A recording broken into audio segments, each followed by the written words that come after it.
नमस्कार, आप देख रहे हैं न्यूज नेशन में हूं पिनास त्यागी और खबर कट्टू कट के सुपर स्पेशल में आज आपके सामने लेकर आए हैं इत्र वाले की इनसाइड स्टोरी, यानी पीयूष जैन की वो कहानी जिसके हर पन्ने पर सिर्फ नोट और नोट नजर आते हैं।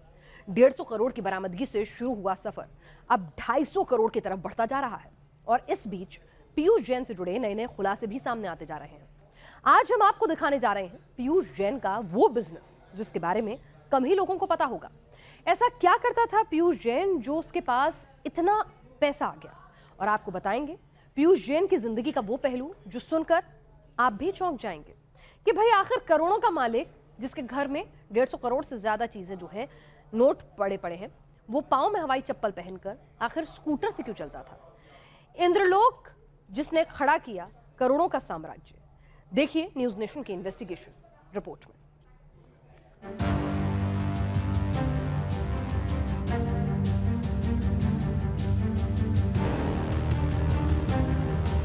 कानपुर से 177 करोड़ 45 लाख की बरामदगी।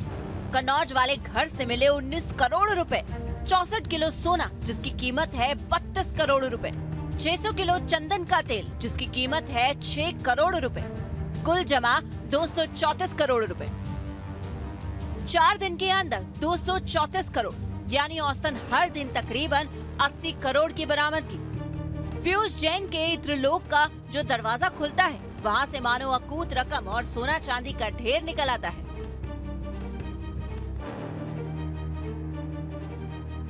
कन्नौज में पीयूष जैन के घर पर जब छापा मारा गया तो इतने करेंसी नोट मिले कि उन्हें ले जाने के लिए स्टील के भारी भरकम संदूक मंगवाने पड़ गए।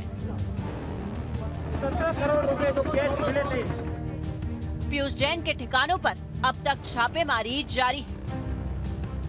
जो कारोबारी पीयूष जैन है उसके घर में सीसीटीवी कैमरे नहीं लगे हैं, लेकिन जो दिल्ली में उसकी फैक्ट्री है उसमें हर चप्पे पर सीसीटीवी कैमरे लगाए गए हैं। अब ऐसे में मोबाइल, लैपटॉप, कंप्यूटर की जांच की जा रही है ताकि पूरे रैकेट का खुलासा हो सके। पिछले कई सालों के रिकॉर्ड भी निकलवाए जा रहे हैं। बताया जा रहा है कि डीजीजीआई की प्रक्रिया पूरी होने के बाद इनकम टैक्स, ईओडब्ल्यू, प्रवर्तन निदेशालय और इसके अलावा कई दूसरी जांच एजेंसियां भी इस पूरे मामले की जांच में शामिल हो सकती हैं। ये तो हुआ इस इत्रलोक से मिल रहे माल का अपडेट। अब जरा समझिए कि इतना पैसा कमाया कहां से गया और क्यों सालों तक पीयूष जैन का ये कथित धंधा जमाने की नजर में नहीं आया। क्या था पीयूष जैन का बिजनेस?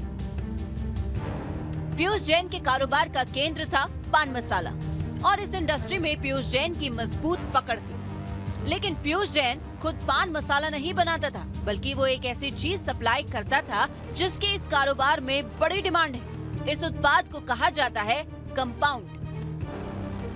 कंपाउंड यानी एक किस्म का इत्र, वो इत्र जो खाया जाता है। पेशे से केमिस्ट पीयूष जैन ने ऐसा फॉर्मूला तैयार किया था जिसे पान मसाला में खुशबू और स्वाद के लिए मिलाया जाता था और कहा जाता था कि इस इत्र की सप्लाई में पीयूष जैन का एक छत्र राज था, यानी तकरीबन इंडस्ट्री के हर बड़े खिलाड़ी तक कंपाउंड पीयूष जैन की फैक्ट्री से ही पहुंचता था।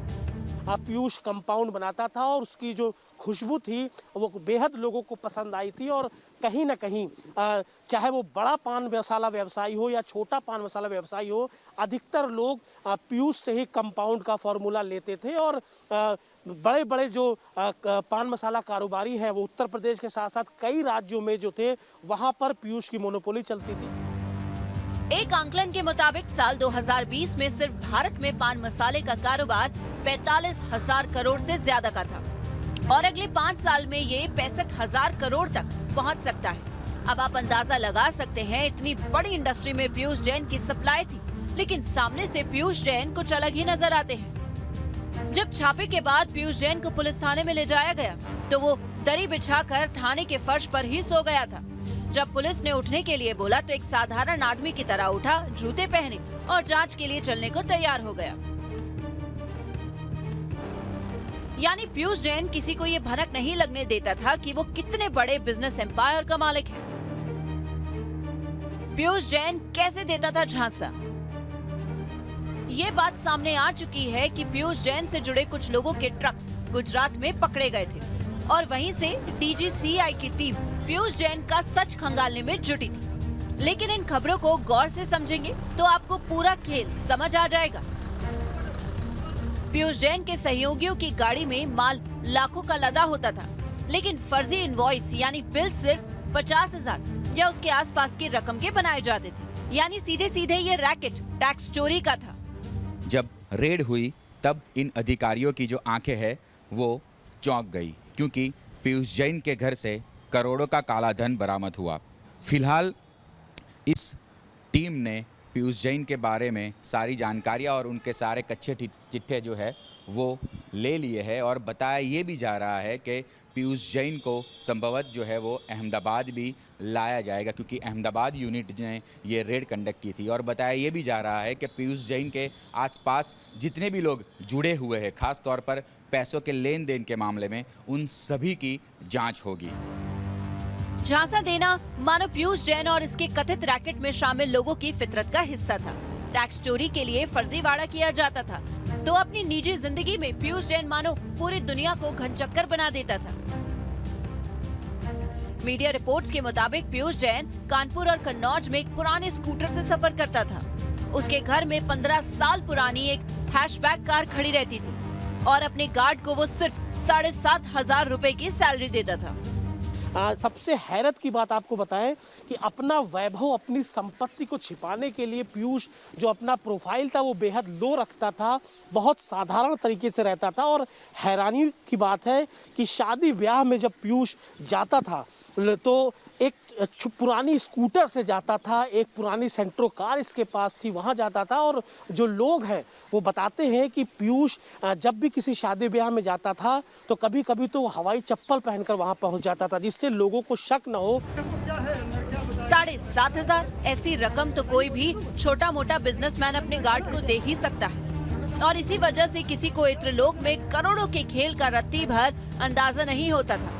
ये तो सिर्फ एक आगाज है। तहखाने में मिले सोने के बिस्किट, करोड़ों का चंदन का तेल, न जाने आगे पीयूष जैन के खजाने से क्या क्या मिलेगा। कानपुर से अमित सिंह, दिल्ली से रुमानुल्लाह खान और अहमदाबाद से पूरब पटेल के साथ टीम न्यूज नेशन।